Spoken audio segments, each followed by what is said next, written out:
Hello viewers, welcome to Ravith's Tamil Kitchen. Ravith's Tamil Kitchenல இன்னைக்கு மீன் maker குழம்பு எப்படி செய்யறதுன்னு பார்க்கலாம். சின்ன மீன் மேக்கர் வந்து 100 கிராம் எடுத்துர்க்கேன். இது நல்லா தண்ணில கொதிக்க வச்சு அலசி வடிகட்டி வச்சிருக்கேன். 4-5 பல்லு பூண்டு, 5-6 சின்ன வெங்காயம் எடுத்து உளிச்சு வச்சிருக்கேன். சின்னதா ஒரு துண்டு இஞ்சி, ஒரு தக்காளி பழம், 1/4 டீஸ்பூன் மஞ்சள் தூள், அரை மூடி தேங்காய், கொஞ்சமா பொட்டுக்கல்ல, கரம் மசாலா தூள் 1 ஸ்பூன், மிளகாய் தூள் 1 ஸ்பூன், மல்லித்தூள் 1 ஸ்பூன், கடுகு வந்து தாளிக்க.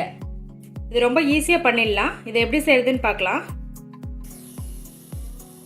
ஒரு வாணல்ல இஞ்சி பூண்டு சின்ன வெங்காயம் இதெல்லாம் வந்து வதக்கிக்கலாம். 1 ஸ்பூன் எண்ணெய் விட்டுக்கோங்க. நல்லா வதக்கிக்கோங்க.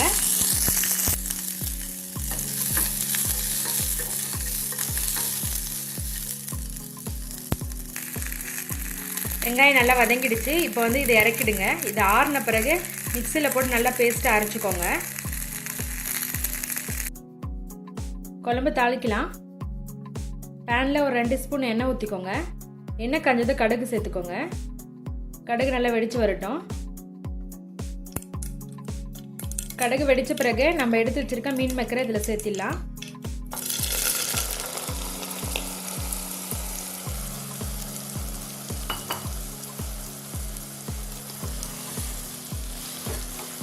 கொஞ்சம் தண்ணி இருக்கு, இது நல்லா சுண்டுட்டோம்.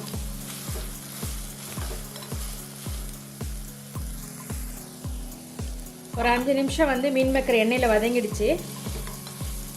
இப்போ அடுத்ததான் நம்ம அரைச்சி வச்சிருக்க சின்ன வெங்காய பேஸ்ட் இதில் சேர்த்திக்கலாம்.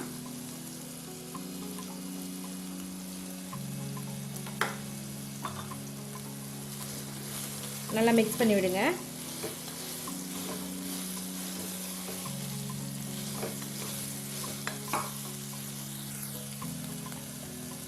அடுத்ததாக தக்காளி ஆட் பண்ணிக்கோங்க. கொஞ்சமாக உப்பு சேர்த்துக்கோங்க.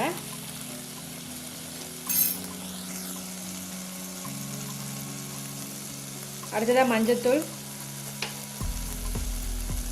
மல்லி, மிளகாய்த்தூள், கரம் மசாலா தூள் இது சேர்த்து ஒரு 2 நிமிஷம் அப்படியே வதக்கி விடுங்க.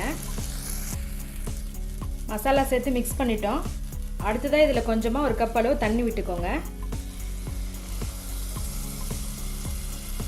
இந்த மசாலாவோட பச்சை வாசனை போகணும்.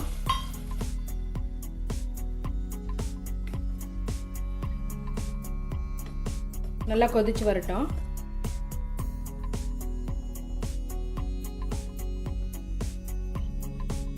அடுத்ததான் நம்ம இந்த தேங்காயும் பொட்டுக்கல்லையும் மிக்சியில் போட்டு அரைச்சிடலாம். ஆயிடுச்சு, நல்லா கொதி வந்துடுச்சு. அடுத்ததான் நம்ம தேங்காயும் பொட்டுக்கல்லையும் அரைச்சி வச்சிருக்கல அதை இதில் ஊற்றிடலாம். தண்ணி சேர்த்துக்கோங்க.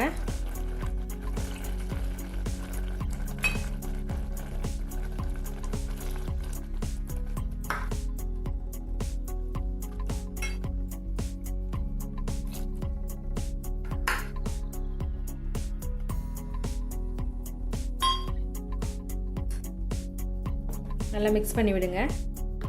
உங்களுக்கு குழம்பு வந்து கெட்டியாக வேணுன்னா தண்ணி கம்மியாக ஊற்றிக்கோங்க. கொஞ்சம் தண்ணி மாதிரி வேணும், இன்னும் கொஞ்சம் கூட தண்ணி சேர்த்து ஊற்றிடலாம். இப்போ வந்து உப்பு கரெக்டாக இருக்கான்னு பாருங்கள், இல்லைன்னா பத்தலைன்னா இன்னும் கொஞ்சம் போட்டுக்கலாம். ஒரு 10 நிமிஷம் நல்லா கொதி வரட்டும். 10 நிமிஷம் ஆயிடுச்சு. குழம்பு நல்லா வெந்துருச்சு. லாஸ்ட்டாக கொஞ்சமாக மல்லி இலை போட்டுக்கிறேன். நல்லா மிக்ஸ் பண்ணி விடுங்க.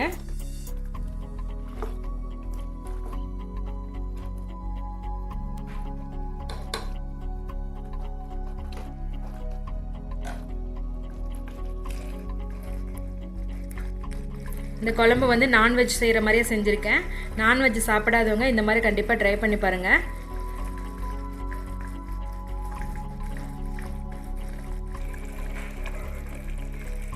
குழம்பு ரெடி ஆயிடுச்சு. அடுப்பை ஆஃப் பண்ணிடுங்க. இந்த வீடியோ பிடிச்சிருந்தா எங்கள் சேனலை சப்ஸ்கிரைப் பண்ணுங்கள். இந்த வீடியோவை ஷேர் பண்ணுங்கள். ராவதிஸ் தமிழ் கிச்சன் பார்க்குற எல்லாருக்கும் ரொம்ப நன்றி.